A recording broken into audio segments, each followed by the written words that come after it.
Bonsoir, bienvenue sur Monaco Info pour une nouvelle édition du 19h. Au sommaire de ce journal, les aides gouvernementales en faveur des acteurs économiques de Monaco. Certains ont été et sont encore lourdement impactés par la crise. C'est le cas par exemple du secteur de l'événementiel. Nous verrons avec Laurence Garino, directrice de la cellule Covid Entreprises, de quelle manière les aides perdureront dans le temps et s'adapteront aux cas particuliers. Il va tenter de décrocher son ticket pour les Jeux Olympiques de Tokyo. Le boxeur Hugo Mikalev s'apprête à quitter les îles Canaries où il s'est entraîné pour rejoindre Villebon. À partir du 4 juin, il va y disputer le tournoi européen de qualification olympique. Il sera avec nous pour nous confier dans quelle forme physique et mentale il aborde cette échéance capitale. Le Monte Carlo Film Festival de la Comédie 2021 est lancé. 8 films sont en compétition. La comédie Un remède à la crise, nous y reviendrons dans ce journal. L'Institut monégasque de formation aux professions judiciaires vient de dispenser ses premiers cours. Une équipe de Monaco Info y a assisté. La radio fête ses 100 ans, une vieille dame qui ne manque pas d'énergie et surtout pas d'auditeurs. La radio monégasque Radio-Éthique a tenu à célébrer cet anniversaire en invitant plusieurs grands témoins ou artisans des grandes heures de la radio. À la fin de ce journal, nous retrouverons le directeur de l'Institut audiovisuel de Monaco, Vincent Vatrican, pour évoquer la prochaine projection du film The Lady Killers d'Alexander McKendrick. Et pour débuter ce journal, un point donc sur la situation des acteurs économiques de Monaco. La crise a eu des conséquences diverses selon les secteurs. Certains ont bien du mal à se relever et à entrevoir des perspectives nettes de reprise. Cela concerne notamment l'événementiel. La directrice de la cellule Covid Entreprises est notre invitée. Bonsoir Laurence Garino. Bonsoir Patricia Navarro, bonsoir. Peut-on tout d'abord dresser un état des lieux? Comment se portent les acteurs économiques de Monaco? Alors, disons que le bilan, si on peut résumer en quelques mots, est assez mitigé. Certains s'en sortent mieux que d'autres, parce qu'on rappellera que nos commerces, nos restaurants n'ont plus fermé depuis de nombreux mois, disons plutôt sur un aspect plutôt positif. Je rappelle que le 2 juin 2020, nous avons réouvert les restaurants, donc un an demain. D'autres, en revanche, les secteurs événementiels, bien évidemment, souffrent bien plus et sur une durée bien plus longue. Et pour tous, si on se réfère en fait à l'activité du Grand Prix, le Grand Prix a été très difficile et pour certains, même si le Grand Prix de Monaco est le seul à accueillir du public, mais ce public-là, ou en tout cas celui auquel on a l'habitude, n'était pas présent. D'autres établissements, en revanche, ont su tirer, ou en tout cas limiter les dégâts avec une clientèle locale ou une clientèle internationale qui avait rejoint nos hôtels, par exemple. Qu'avez-vous prévu plus particulièrement pour les acteurs de l'événementiel qui sont tout particulièrement impactés ? L'idée est de soutenir, je prends un exemple concret pour la compréhension de tous, une agence événementielle qui a déjà des clients pour 2022 par exemple, voudrait sécuriser les lieux d'un événement privé, mais a clairement des problèmes de trésorerie aujourd'hui. Donc le gouvernement, par le biais de la CARE, qui a mis en place une mesure qui s'appelle CASE, C-A-S-E, donc c'est un complément d'aide pour le secteur de l'événementiel, va aider en fait cette agence événementielle qui a signé avec un client un contrat, va l'aider à financer le premier acompte qui lui permet de sécuriser les lieux. Donc c'est l'État qui va l'aider à sécuriser cet événement pour concrètement parler de reprise, enfin. Donc ça, c'est une nouveauté, hein, la CASE. Il y a également le Fonds Rouge et Blanc qui leur vient en aide, et pas seulement d'ailleurs au secteur de l'événementiel. On a imaginé un dispositif vertueux, comme on dit win-win. L'idée, par exemple, dans l'opération Revivez vos quartiers, consiste à aider un quartier commerçant à organiser des événements, des rendez-vous thématiques pour faire venir la clientèle. Et ces événements doivent être réalisés par des agences événementielles de Monaco. L'État sera là pour aider, pour prendre en charge ce programme événementiel ainsi que la communication. Il y a eu aussi la belle initiative Carlo. Est-ce que c'est un succès sur lequel vous allez capitaliser? Oui, alors Carlo, effectivement, c'était l'opération phare du Fonds Rouge et Blanc en 2020. Poursuit avec ses effets très bénéfiques pour tous, parce que finalement, on s'aperçoit que là encore, le cercle est vertueux, puisque les commerçants, restaurants et commerces de détail partenaires de l'opération ont connu des chiffres très favorables. Il y a eu de très nombreuses transactions qui ont été réalisées par le biais de cette appli. Donc tout le monde y retrouve son compte. Nous étudions une possibilité de poursuivre le dispositif Carlo, peut-être donc avec d'autres modalités de prise en charge, mais toujours dans le souci d'aider les commerçants partenaires et également donc inciter nos résidents et nos visiteurs à consommer Monaco. Il faut aussi souligner la mesure que nous avons mis en place dans le cadre du Fonds Rouge et Blanc toujours, le ticket Taxi Plus. Donc, il s'agit en fait de proposer aux commerces et aux restaurants d'acheter des tickets de course de taxi intramuros, donc l'équivalent d'une course à 15 €. Mais pour le commerçant ou le restaurant qui souhaite être partenaire de l'opération, ça ne lui coûtera que 5 €. Les 10 autres euros sont pris en charge par l'État. Plus généralement, Laurence Garino, les aides de soutien à l'économie et à l'emploi vont être prolongées? Le gouvernement princier vient d'annoncer la prolongation du CTTR jusqu'au 31 juillet. En parallèle, la mesure de l'exonération partielle des charges patronales est prolongée également jusqu'à cette date.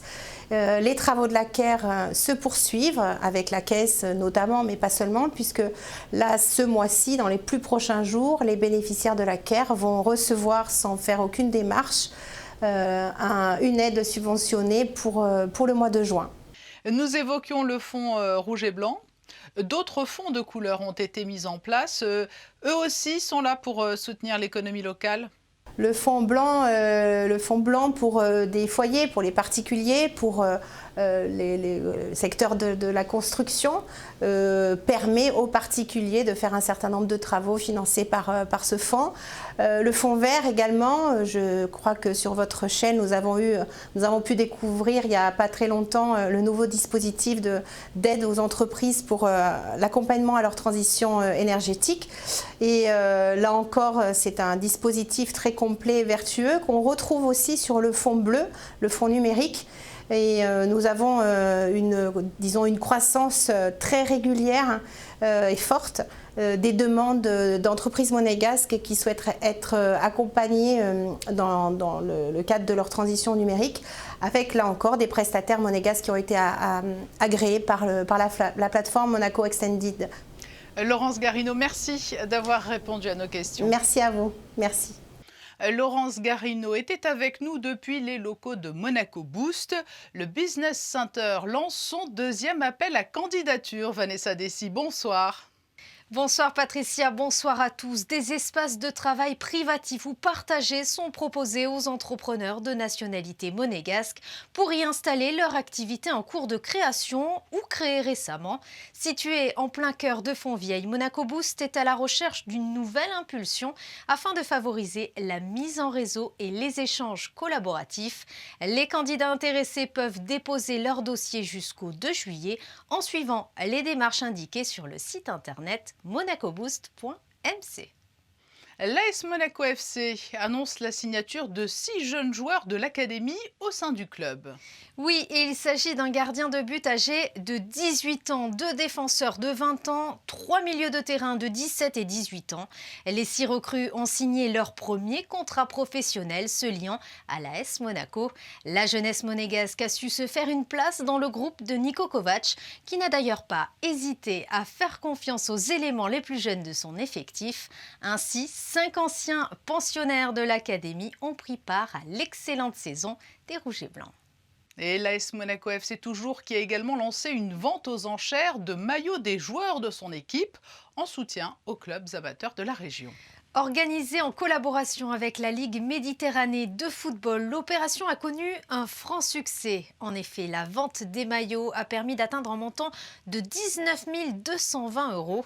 L'initiative contribue ainsi au financement des inscriptions aux clubs amateurs de la région pour la Coupe Gambardella et la Coupe de France masculine et féminine. Et du côté du basket, Vanessa, la Ligue nationale s'est prononcée sur la fin du championnat et les modalités d'attribution du titre.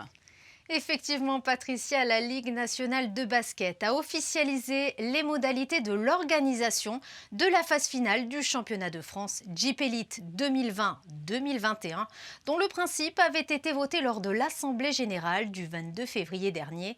Cette phase finale se déroulera en 2 temps. Les 8 premiers du classement joueront des quarts de finale sur un seul match dans la salle du mieux classé, dimanche 20 et lundi 21 juin. Les 4 qualifiés se retrouveront au Kind Arena de Rouen afin de disputer les demi-finales le jeudi 24 juin. Et enfin, la finale se jouera le samedi 26 juin. C'est une première à Monaco. Les étudiants monégasques en droit peuvent bénéficier à présent de cours spécifiques de préparation à l'examen d'avocat et de magistrat. Les explications d'Alexandra Pani sur des images de Serge Prémont. Ils ont pour la plupart déjà tenté au moins une fois leur chance au concours d'examen d'avocat. Cette nouvelle formation leur promet des cours spécifiques au droit monégasque et ses institutions. Ils sont 7 à s'être inscrits pour cette année avec comme ligne de mire le concours au mois de décembre. 3 cours de 2 heures par semaine sont programmés et pour cette première année de démarrage, aucun frais d'inscription n'est demandé. Il m'est apparu important de pouvoir avoir une phase spécifique à Monaco, au droit monégasque, aux épreuves monégasques qui ne sont pas les mêmes que celles qui sont exigées en France pour le concours de la magistrature et l'examen d'avocat. Et donc c'est la raison pour laquelle j'ai souhaité mettre en place un cycle préparatoire spécifique à cet examen, à ce concours, dans le cadre d'un institut de formation monégasque aux professions judiciaires. Une formation accessible aux étudiants de nationalité monégasque en possession des diplômes utiles à la présentation au concours d'avocat ou de magistrat. Car les cours ont débuté avec les élèves désireux de devenir avocats puisque le concours aura lieu en décembre prochain. Mais à partir de septembre, des élèves souhaitant se présenter au concours d'entrée de la magistrature pourront rejoindre cette formation. Le concours, lui, se déroulera à la fin 2022. Ils vont bénéficier d'un certain nombre d'heures de cours, certaines généralistes proposées par l'Institut d'études judiciaires de l'Université Côte d'Azur, et puis d'autres spécifiques, puisque nous dirigeons, Jean-François Rinucci et moi, un Master 2 avec des cours spécifiques de droit monégasque, et donc ces cours seront ouverts à l'ensemble de ces étudiants. Et puis, il y aura aussi un bon volet d'heures de cours spécifiques au droit monégasque qui sera organisé ici même par l'Institut nouvellement créé. Différents intervenants se relayeront sur ce premier cycle. Cette formation s'inscrit dans le cadre d'une convention de partenariat avec l'Université Côte d'Azur et permet aux candidats de suivre les enseignements mutualisés avec les Masters 2, droit privé fondamental et droit de l'homme et sciences criminelles, mais aussi les enseignements de l'Institut d'études judiciaires. L'objectif sur le long terme sera de pouvoir offrir une formation à tous les concours de la sphère judiciaire. C'est un anniversaire important. La radio fête ses 100 ans. Radio Éthique, la web radio environnementale de Monaco n'a pas manqué de commémorer cet événement. Le reportage de Christine Datomel et Lionel Bernardi. Amis de toutes les ondes, bonjour. C'est ainsi que cette émission spéciale coproduite par Radio Éthique et Séquence FM a été diffusée sur toutes les fréquences des 2 radios, Paris, Lyon, Annecy, l'Alpe d'Huez, Nice, Cannes et Monaco, bien sûr, l'occasion de célébrer les 100 ans de la radiodiffusion. Ça fait 100 ans que la première diffusion a eu lieu de la Tour Eiffel, donc c'était les ondes longues. Et depuis 40 ans, les ondes sont libérées, ce sont les ondes FM, les radios libres. Et c'est aussi la naissance et l'essor, parce que ça existe, de la radio numérique qui s'appelle le DAB+. Et nous avons voulu nous unir avec Séquence FM pour faire la fête de la radio. Une journée dédiée donc, vous l'aurez compris, au monde de la radio Novotel, où se tenait à l'époque RMC, un lieu emblématique. Radio Monte-Carlo, ça parle à tout le monde. Surtout quand on a un certain âge. On écoutait Radio Monte-Carlo quand on était petit. Et ça faisait partie de notre ADN, c'était notre famille, c'était le soleil, c'était la joie de vivre. Et quand on a eu cette idée, on s'est rapproché d'anciens de Radio Monte-Carlo. Et là, c'était un afflux de gens qui avaient du plaisir et qui voulaient absolument venir s'exprimer. Et on a fait 2 heures d'émission ce matin sur Radio Monte-Carlo. Et puis en même temps, on s'est dit, bon, il faut voir un petit peu les autres. Et on se connaît tous. Je ne sais pas pourquoi, la radio, ça fait fonctionner l'imaginaire. Il y a quelque chose qui passe, quel que soit l'âge, quel que soit le genre. Et on a quelque chose en commun, c'est de faire passer un message très différent, mais c'est ce plaisir de parler aux gens. De Jean-Pierre Foucault en passant par Jean-Louis Filck, le dernier journaliste de RMC en principauté, ou encore par l'animatrice Carole Chabrier, de nombreuses personnalités du monde de la radio ont tenu à participer à cette émission spéciale sur les ondes.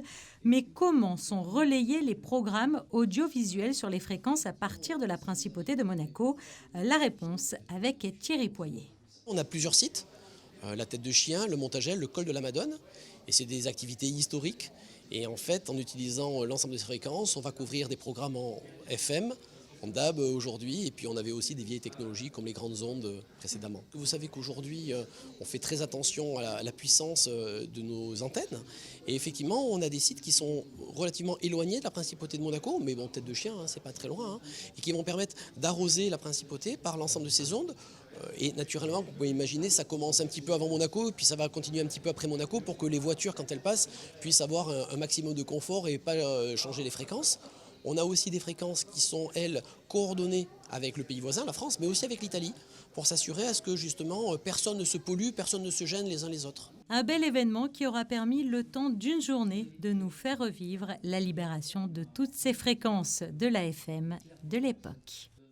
Objectif Tokyo pour Hugo Micallef. Le jeune boxeur monégasque va tenter d'obtenir sa qualification pour les JO du 4 au 9 juin à Villebon.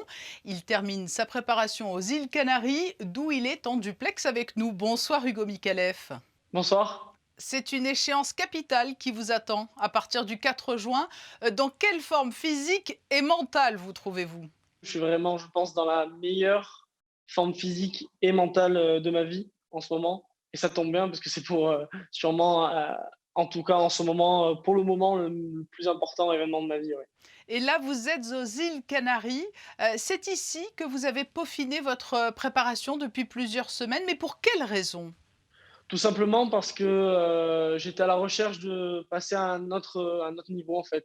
Je recherchais tout simplement voilà, un autre step à dépasser. Et j'ai donc un manager depuis quelques temps qui me suit et qui l'a bien compris.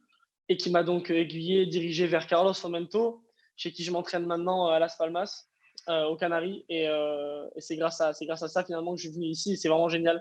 J'ai vraiment dépassé quelque chose que je voulais atteindre depuis un moment.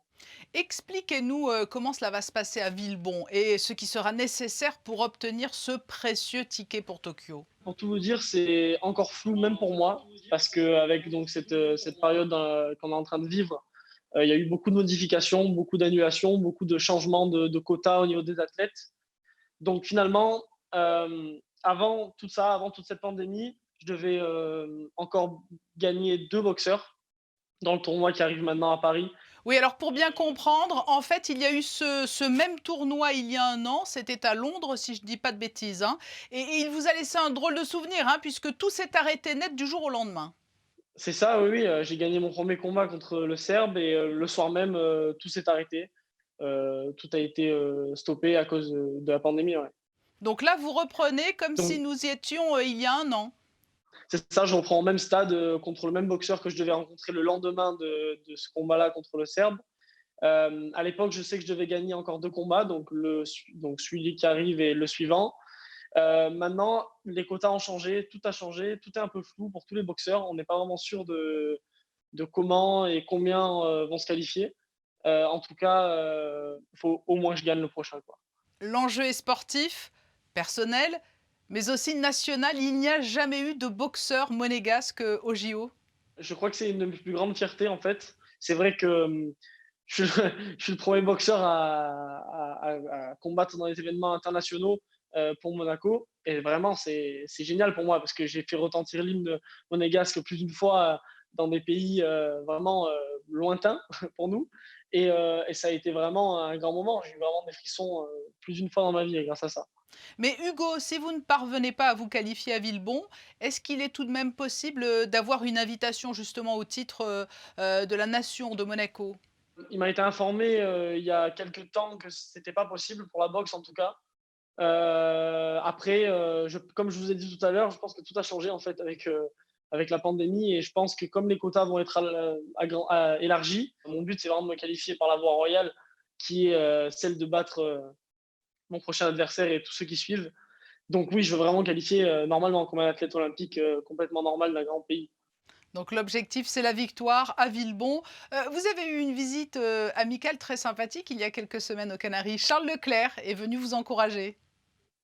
Ouais, Charles est venu, ça fait ça fait des années qu'on se connaît avec Charles. On est de la même bande de potes en fait depuis qu'on est au collège.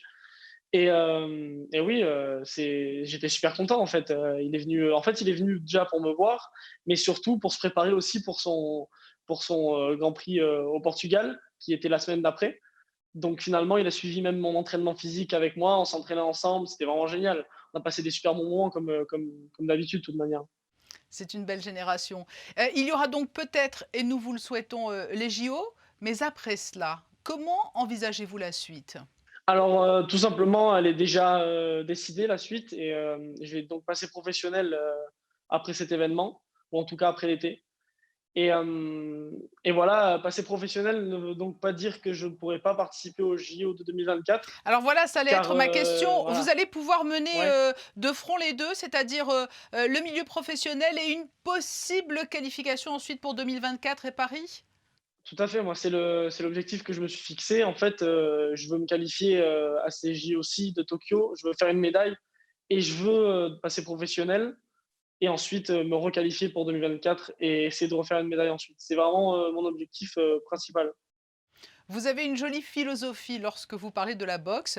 Vous dites que ce n'est pas un exutoire, mais que c'est vraiment un art. Oui, oui, moi je l'ai toujours vu comme un art. Si j'ai choisi de pratiquer de la boxe, c'est bien parce que quelque chose me plaisait dans ce sport.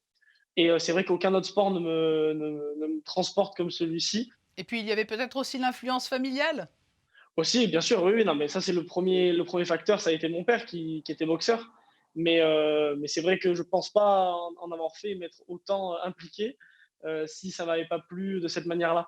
Merci Hugo Mikalev d'avoir été notre invité à quelques jours de cette échéance très importante pour vous et que nous suivrons bien évidemment sur Monaco Info. Ah, merci à vous, merci de m'avoir invité. Jusqu'au 5 juin, Monaco accueille le Monte Carlo Film Festival de la comédie. La comédie qui a toujours su séduire le public. Cette année, 10 films seront projetés, dont 8 en compétition venus du monde entier. Alexandra Pani, vous avez assisté à la conférence de presse de lancement de l'édition 2021. Depuis 18 éditions, ce festival cherche à mettre en lumière le registre de la comédie.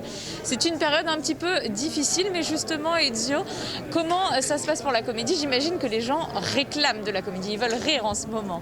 Oui, je pense qu'après un moment terrible comme celui-là qu'on a passé, c'est un an et demi qui on souffre, tout le monde souffre, c'est terrible, c'est comme avoir passé une guerre avec beaucoup de personnes qui sont mortes pendant cette guerre qu'on a eue avec le Covid.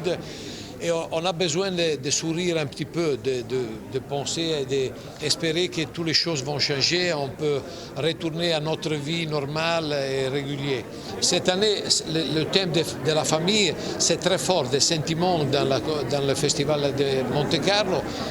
Et je suis très content d'avoir eu la possibilité cette année de faire cette manifestation avec le public, parce qu'avoir le public en salle, c'est fantastique.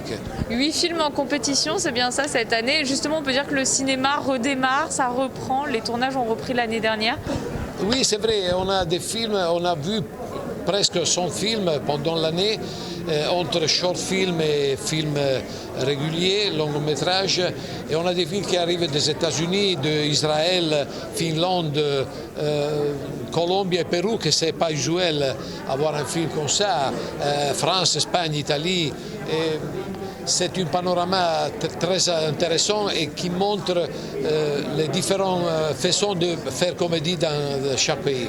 Des films en compétition qui seront visionnés par chacun des membres du jury. Cette année, son président est l'acteur italien Raoul Bova, qui jouera ce rôle pour la première fois. It's a role that I never interpreted in my life, so I hope to judge the movies in the right way, because I know what it means to be judged from other people. So I try to give the maximum attention about the details, about the work of the director and the actors. Vous pourrez découvrir tous ces films en compétition au Grimaldi Forum. N'hésitez pas à aller y faire un tour. C'est noté. Vanessa Dessy nous rejoint. Lundi, une douzaine d'archevêques, évêques et vicaires généraux de la région se sont réunis à Monaco.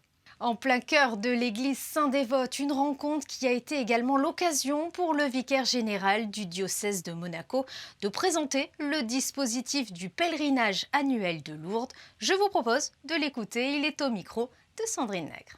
Ça va faire bientôt 100 ans que Monaco, chaque année, organise un pèlerinage diocésain, donc de Monaco à Lourdes. Évidemment, il y aura quand même des différences, puisque nous n'allons pas pouvoir amener tous les malades que nous amenons habituellement. Il y a quand même des règles de sécurité qui sont en vigueur. Habituellement, le pèlerinage de Monaco, ça représente environ 150 personnes, dont 70 hospitaliers, c'est-à-dire des gens qui aident les malades, des médecins, des infirmiers, des aides-soignants. Et une quarantaine de malades habituellement. Peut-être que cette année, on va en avoir une dizaine simplement. C'est toujours à cheval entre la fin du mois de juin et le début du mois de juillet. Voilà, la semaine, donc on part un lundi et on rentre un samedi. On fait le voyage en bus. Toutes les informations, vous pouvez les trouver sur le site du diocèse. Il y a aussi même possibilité de s'inscrire en ligne, même de régler en ligne, mais tout est sur le site du diocèse. Et vous venez de l'entendre, plus d'informations auprès du diocèse de Monaco. Des ateliers verts sont proposés au parc Princesse Antoinette samedi. Dans le cadre de la Journée mondiale de l'environnement, la mairie organise ce samedi un atelier vert au parc Princesse Antoinette. 10 participants à partir de 15 ans pourront ainsi se retrouver autour d'un jardinier qui animera l'atelier. Au programme, réalisation de compositions botaniques en utilisant du matériel de récupération. Pour les inscriptions, il vous suffit de contacter la mairie. Autre rendez-vous samedi également, l'Institut audiovisuel de Monaco propose la projection du film Tueur de dames à 15h au Théâtre des Variétés. Le directeur de l'Institut, Vincent Vatrican, et Fabien Bonilla vont nous présenter ce film d'Alexander McKendrick de 1955. Vincent Vatrican, bonsoir. Bonsoir Fabien. Aujourd'hui, on parle du film Tueur de dames. On est d'accord, c'est pas un biopic sur un serial killer, hein, ça n'a rien à voir. Ils sont plusieurs. Ouais, déjà. Et c'est l'original, puisque les frères Cohen ont fait un remake dans les années 90 ou 2000.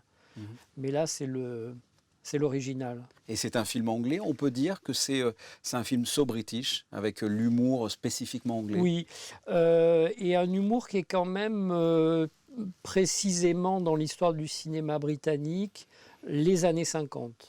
Donc c'est effectivement l'humour anglais, la dérision, quand même un grand sens de l'écriture et d'une certaine mise en scène bien posée des situations, et l'engrenage ensuite, j'allais dire, fait le reste et enclenche les situations plus cocasses les unes que les autres. L'histoire, c'est une bande de truands qui veut profiter de la maison d'une vieille dame, et puis cette vieille dame qu'on imagine dépassée par la situation va être le grain de sel qui va faire dérailler la machine, puisque ces truands sympathiques qui se font passer pour un quatuor ou un quintet, je ne sais plus, de musique, font mine de répéter dans leur chambre, mais en fait sont en train d'organiser le casse de la banque qui est pas loin.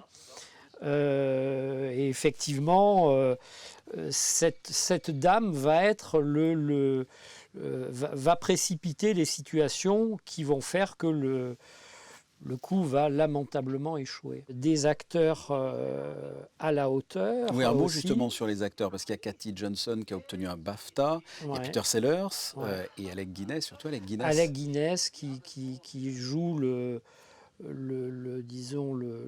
principal chef d'orchestre. Voilà, le chef d'orchestre justement, puisqu'ils se font passer pour des musiciens.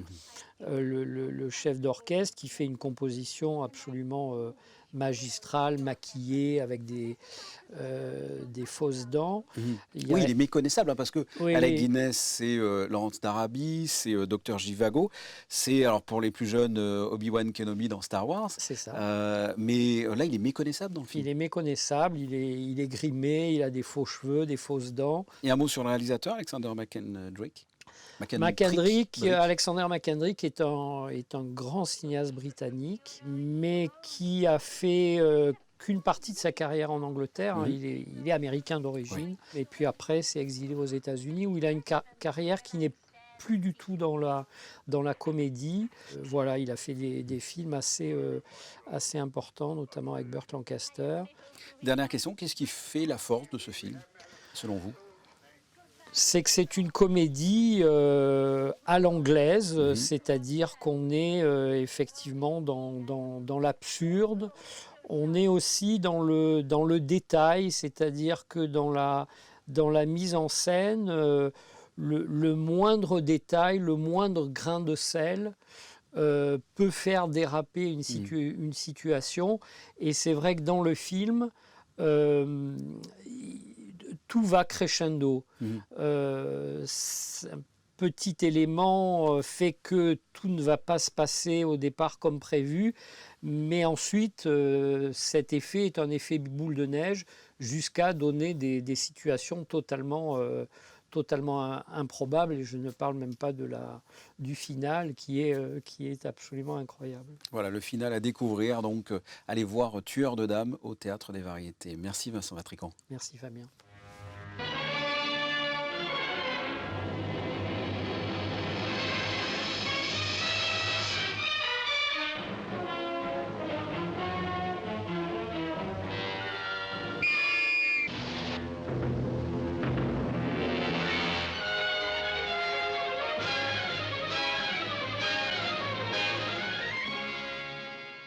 Et enfin, les prévisions météo pour demain. Peut-on s'attendre à un temps estival, Vanessa ?